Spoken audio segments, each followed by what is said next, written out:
लाल बत्ती उंटल बाजे पहली डाकुआ मन को नहीं होता ए सागी बे बे रूप है बीए पीसा ले बीए चंदोले सारी रामलीला बा है। मैं तो खेत का मुँह नरमो बेच के तेल गलाऊँ। आदमपुर उपचुनाव पर पूरे हरियाणा की नज़र है कि इस बार सत्ता के गलियारे में उपचुनाव के अंदर कौन सा कैंडिडेट अपने आप को साबित करेगा।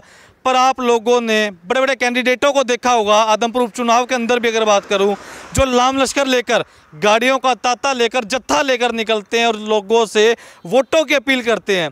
पर एक व्यक्ति दिखाना चाहूँगा बिल्कुल साधारण से तरीके से, देसी तरीके से बड़े बिल्कुल ठीक सामने, People's Party of India Dalbir Singh, जो इस बार आज़ाद खड़े हुए, अगर बात करूँ पार्टी की तरफ से खड़े हुए, पीपल्स प्लस की तरफ से, और चुनाव चिन्ह है फल की टोकरी। सो भैया आदमपुर की जनता इस बार किसे अपना मसीहा मानेगी वो तो समय बताएगा। सो कर लेते हैं वार्तालाप। दर्जनों सवाल है। इस बार आप निकले हो तो अकेले क्यों निकले? आपका लाम लश्कर, गाड़ियाँ, कोई बंदे, कोई लाल बत्ती कहाँ है? सो कई सवाल है भाई साहब। नमस्कार। नमस्कार जी, नमस्कार। जय भारत, जय भीम। भाई साहब पहले तो आपको ऑल दी बेस्ट, और जितने भी मेरे प्रतिनिधि भाई खड़े हैं वोटों में उन सबको ऑल दी बेस्ट है मेरी तरफ से कि अपना दमखम दिखा रहे हो। पर एक बात बताइए, आप लोगों से छोटे से सवाल है, पहले कुछ बताइए। हाँ जी, पूछो जी। जय भीम, जय भारत। भाई जी एक बात बताओ, और लोगों का मैंने काफिला देखा है, 8-8, 10-10 गाड़ियाँ, 100-100, 150-150 आदमी वो डोर टू डोर जाकर वोट मांगते हैं। आप निकले अकेले ट्रैक्टर के ऊपर, कोई लाल बत्ती नहीं, कोई गाड़ियाँ नहीं, कोई लाम लश्कर नहीं। शोले फिल्म देखेड़ी है के भी उमा मतलब डाकू होता नहीं पहली ए जितना भी लीडर मंत्री फिर गाड़ियाँ ले लेके ए आऊँगो आरामो माल खाई डो मैं खेत के आपत्तिजनक शब्दों का इस्तेमाल न करें, सिंपल तरीके से बताएं क्या है पूरा मामला। मामलो है जी ये डाकू लाल बत्ती उंटल बाजे पहली डाकुआ मन को नहीं होता ए सागी बे बे रूप है बीए पीसा ले बीए चंदोले सारी रामलीला बा है। मैं तो खेत का मुँह नरमो बेच के तेल गलाऊँ, मैं कोई आराम का पीसा थोड़ा ही लगाऊँ। तो एक बात बताइए, अगर बात करूं आदमपुर उपचुनाव की, 4 पार्टियां बड़े जोरों शोरों के साथ अपना प्रचार करती हुई नजर आ पा रही है आदमपुर उपचुनाव के अंदर, तो आपको लगता है कि आप टक्कर दे पाएंगे उनको? चारों पार्टियां हम जीतूंगे। मैं खर्चे को हिसाब लगा लियो, क्या कोई लगा लियो, मैं तो जीतेड़ो हूँ। चारों पार्टियां पल्ले की है, चारों मान ले इलो इन्हें बदल जाए, इलो इन्हें बदल जाए। ये तो दल बदलू है भैंस वाला तरिया, जी हाँ भैंस बदले भी है, ये बदल जाए। तो दलबीर जी एक बात बताइए, क्या आपका मन नहीं करता कि आपके घर के बाहर भी लाल बत्ती हो, आपके पीछे भी लाम लश्कर हो? मैंने लाल बत्ती की जरूरत ही कोनी। मेरे किसान भैया को देखियो, अठे खेती बाड़ी देखी सारी, मान लो गाँव की हालात देखी, सड़कों की हालात देखी, सारी शिक्षा को हालात देखियो भी करके मैं तो मान लिया इलेक्शन के माँ मजबूरी के माँ मना आनो पड़ो। वही जे मान ले पार्टियाँ लेने जगह बनेड़ा विधायक बेजे अगर मान ले काम करावा तो मनाने की जरूरत ही को नहीं हटे, बेमतलब को चुनाव करा दियो। अपना सामान MRP पर नहीं डिस्काउंट पर लो। और हिसार में डिस्काउंट कहाँ मिल रहा है ये जानो सेलट्रेंडिंग.com पर। विजिट सेलट्रेंडिंग.com, पहले कंपेयर करो फिर शॉप करो। क्या जरूरत ही चुनाव की? सो एक बार बोर्ड की तरफ भी दिखा दीजिए राहुल भाई एक बार अच्छी तरह से। भैया आदमपुर उपचुनाव के अंदर एक ऐसे उम्मीदवार देखे मैंने पहले, जो एक ट्रैक्टर और साधारण से व्यक्तियों को साथ में लेकर निकल चुके हैं घर घर डोर टू डोर वोट की अपील करने। सो क्या आदमपुर की जनता इन्हें अपनाएगी? वो तो एक भविष्य की बात है, बड़ा सवाल खड़ा रहता है, औरों को अपनाएगी, इन्हें अपनाएगी, और जनता के हाथ में है। भाई साहब नमस्कार। नमस्कार जी, कैसे हैं? सब बढ़िया, सब बढ़िया। भाई साहब अपना परिचय दोगे थोड़ा सा जी? हाँ, मेरा नाम सुभाष जांगड़ा है और पीपल्स पार्टी ऑफ इंडिया में हरियाणा का प्रदेशाध्यक्ष हूँ। एक बात बताइए Subhash ji, peoples Party of India है क्या? थोड़ा लोगों को आइडिया हो कि है क्या, क्योंकि पहली बार मैं सुन रहा हूँ, लोग भी पहली बार सुन रहे होंगे। पीपल्स पार्टी ऑफ इंडिया संविधान के प्रेम्बल से लिया हुआ के संविधान के प्रेम्बल में क्या लिखा हुआ है, हम भारत के लोग। तो ये भी पीपल्स पार्टी ऑफ इंडिया हम भारत के लोग हैं, वहाँ से इसका आगाज़ हुआ है और नागपुर की धरती से इसका एक स्थापना है। और इसका जो हेड ऑफिस है वो भरूच के अंदर है, गुजरात के अंदर। और पीपल्स पार्टी ऑफ इंडिया अभी जो देख रहे हो संविधान को लागू करने के लिए आई है। संविधान ने सबको हक और अधिकार सबको बराबर के दिए। जैसे आप देख रहे हो अभी शिक्षा के ऊपर हमला कर रही है सरकार, उससे पहले रोज़गार के ऊपर किया, और कांग्रेस ने भी ऐसे किया। कांग्रेस 1991 के अंदर LPG लेके आया, लिबरलाइजेशन, प्राइवेटाइजेशन, ग्लोबलाइजेशन, जिसके तहत ये सारा का सारा प्राइवेटाइजेशन वो धीरे धीरे कर कांग्रेस और इसे ये डायरेक्ट कर रही है। अभी सबसे पहले इन्होंने हमारे बच्चों के जो युवा लोग हैं उनके रोज़गार पे हमला किया। उसके बाद अभी शिक्षा के ऊपर हमला हो रहा है और धीरे धीरे करके ये मतलब लोगों को अभी वर्तमान सरकार ने 183 स्कूल बंद किए हैं, वो भी लड़कियों के स्कूल बंद किए हैं। और जो हमारे मंत्री हैं, मैं कैथल से हूँ, कैथल से कल्यात एक विधानसभा है, उसमें कमलेश डांडा जी हैं। कमलेश डांडा जी के हलके में 6 स्कूल बंद हुए हैं। उनमें से मैं अगर बात करूं तो बाता की, सजुमा की और उसके बाद कैलरम की, ये मतलब 6 स्कूल उन्होंने मतलब बंद करवाए हैं। अगर बच्चियों की शिक्षा ख़त्म हो गई तो क्या माँ बाप मतलब 15-20 कोस भेजेगा कहीं? तो नहीं भेज पाएगा, मुझे ऐसा लग रहा है। और धीरे धीरे करके ये पहले लड़कियों के स्कूल बंद करेंगे, उसके बाद 4801 स्कूल बंद करने की कगार पे मतलब सरकार खड़ी है। अभी आदमपुर में भी एक इस तरह का एक बात हुई थी कि एक स्कूल को मतलब बंद करना था, पर यहाँ एक ये उपचुनाव आ गया, इसलिए वो स्कूल बंद नहीं हुआ। आने वाले टाइम में वो स्कूल भी बंद होगा। भाई साहब नमस्कार। नमस्ते सर, मैं हरिचंद हूँ, People's Party of India Democrat के NEC का मेंबर हूँ। हरी जी एक बात बताइए, आप लोग एक ट्रैक्टर पर बिल्कुल साधारण से तरीके से प्रचार कर रहे हो, तो क्या लगता है लोगों को अपनी तरफ आकर्षित कर पाएंगे? क्या लगता है फल की टोकरी इस बार उस पर बटन दबा पाएंगे लोगों के मन में बसकर? ये भारतीय संविधान के अंतर्गत जो ऑर्गेनाइजेशंस हैं, उन ऑर्गेनाइजेशंस का जो काम है वो ये है कि जैसे हमारा चुनाव आयोग है, और चुनाव आयोग ने इधर एक MLA के लिए अभी 70 लाख की सीमा रखी गई है, और 70 लाख की सीमा एक गरीब आदमी जो वोट डालता है तो उसको चुनाव लड़ने का भी अधिकार है। आप बताइए, जिस देश के अंदर आज बेरोजगारी की समस्या है, भुखमरी की समस्या है, और प्राइमरी जो बेसिक एजुकेशन है वो ख़त्म हो गई है, तो वो 70 लाख रुपए कहाँ से लेके आएगा? ये जो पार्टी है ये संगठनात्मक रूप से संस्थागत नेतृत्व में विश्वास करती है, और इसके कार्यकर्ता जो होते हैं, वो डेलीगेट्स जो होते हैं, वो इस तरीके से होते हैं कि वो संविधान के बारे में लोगों को समझाने का काम करते हैं, और समझा करके इस देश की जो 92% लोग हैं, हमने पहले भी ये नारा दिया था कि जिसकी जितनी संख्या भारी उसकी उतनी हिस्सेदारी। देश का खजाना, देश की चल अचल संपत्ति, देश का उद्योग धंधा, देश का व्यापार, देश की कृषि, सब में बराबर की भागीदारी का मामला है। संविधान इस चीज़ की गारंटी दे रहा है, ये मामला है। भाई साहब नमस्कार। नमस्कार जी, मैं कमलकांत वर्मा, मैं मूल निवासी संघ का स्टेट प्रेसिडेंट हूँ और कैथल से हूँ। कमल जी एक बात बताइए, दावे सभी करते हैं सत्ता में आने से पहले मैं जड़ियाँ लगवा दूंगा विकास की, बढ़िया शिक्षा दूंगा, आम मुँह आराम से मिलोगे आप मुझसे आके, पर ऐसा होता नहीं। धरातल पर आम व्यक्ति मिलने जाते रहे, बाहर निकलवा दिया जाता है सिक्योरिटी गार्ड से, कहते साहब घर को नहीं, चलो बाहर। ये सच्चाई बता रहा हूँ, कड़वी है। तो क्या लगता नहीं कि जनाब अगर जीत गए तो कभी ये भी अपने रुख बदल दें? भाई साहब आप कौन हो? मैं तो देखता नहीं, मैं जानता ही नहीं। ठीक है बात ऐसे है, जो जिस पार्टी से जुड़े हैं ना, वो एक संगठन है, एक पूरा बाम सेव के नाम से उसको कहते हैं। बाम सेव की आगे ऑफसेट विंग हैं ये, जैसे पीपल पार्टी ऑफ इंडिया है, उनकी ये सिर्फ राजनीतिक गतिविधियों को देखते हैं। राजनीतिक अगर कोई काम है तो ये पीपल्स पार्टी ऑफ इंडिया करती है।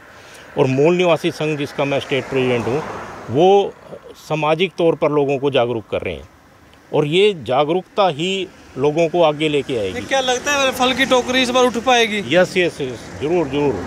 ऐसे हमारा जो ध्येय है वो लोगों को जागरूक करना है संविधान के प्रति, और सरकार जो गलत नीतियां लेके आ रही है उनके प्रति, उन जितनी भी गलत नीतियां हैं उनके प्रति हम लोगों को जागरूक कर रहे हैं। और संविधान जो कहता है, हमें संविधान ने जो हमें अधिकार दे रखे हैं, उन अधिकारों के प्रति लोगों को जागरूक करना हमारा काम है। भाई साहब नमस्कार। नमस्कार सर, मेरा नाम डॉक्टर अतर सिंह दहिया, महासचिव People's Party of India Haryana. Doctor साहब 4 धुरंधर खड़े हैं जिनकी तूती बोलती है अपने इतिहास के अंदर खुद की। सो लगता है आपका एक उम्मीदवार जो खड़ा हुआ है इस बार टक्कर दे पाएगा? ये जो तूती बोल रही है, ये एक ऐसा अधिकार बाबा साहब ने संविधान में दिया था जिसके अकॉर्डिंगली बोलती है। वो कौन सा अधिकार है? जब वो संविधान सभा में जो संविधान अंदर पेश करके आए तो बाहर उनसे पूछा गया कि इतना खुश क्यों हो रहे हो बाबा साहब आज, कि मैं आज उसके महारानी राजा जो होते थे उनकी नसबंदी कराया। तो वो हंसने लगे कि नसबंदी किस बात की कराई, कि पहले रानी के पेट से राजा पैदा होता था, अब रानी के पेट से राजा पैदा नहीं होगा।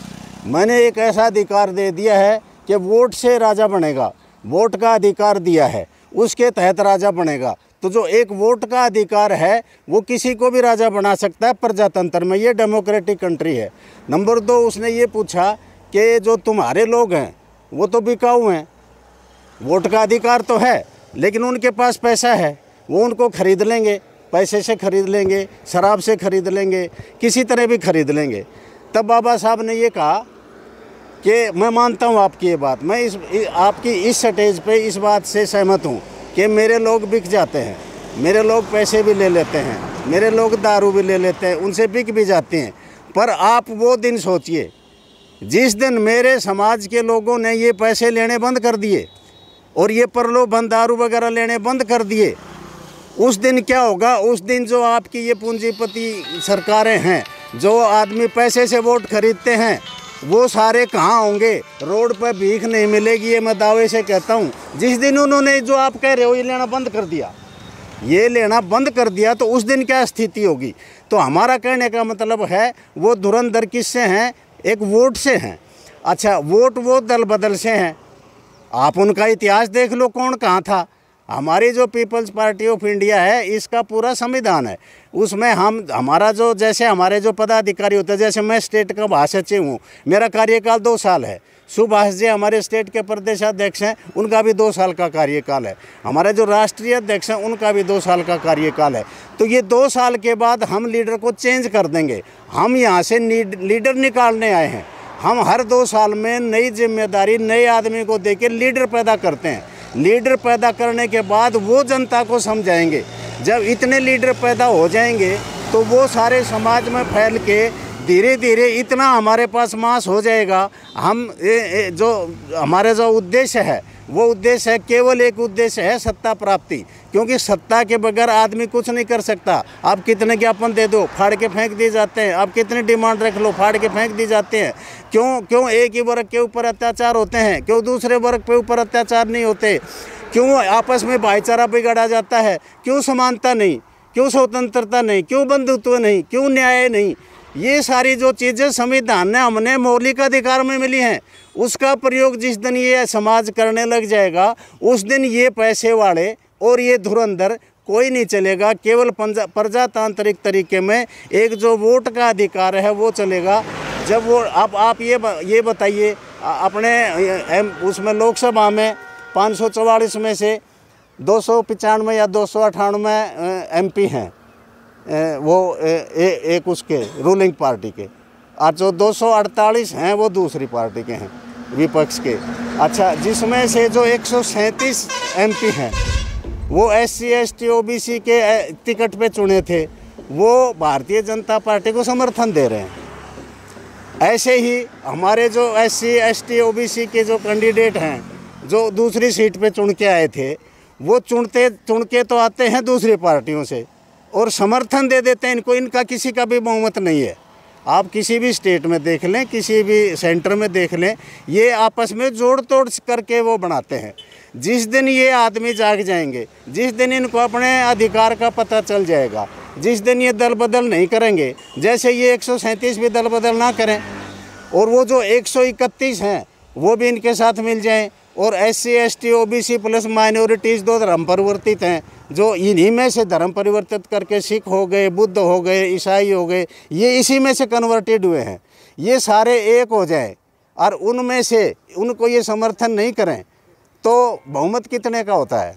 फिलहाल अगर आदमपुर की बात क्या लगता है? कुछ आदमपुर में हमने जो पार्टी का प्रचार किया है उसके अकॉर्डिंगली जिन लोगों को हमने पेपर दिए हैं, हमने उनसे ये रिक्वेस्ट किया है कि हमने इन पेपर में जो बातें लिखी हैं और हमने जो आपसे बात की है उनको पढ़िए और उनको समझिए, उसके बाद वोट दीजिए।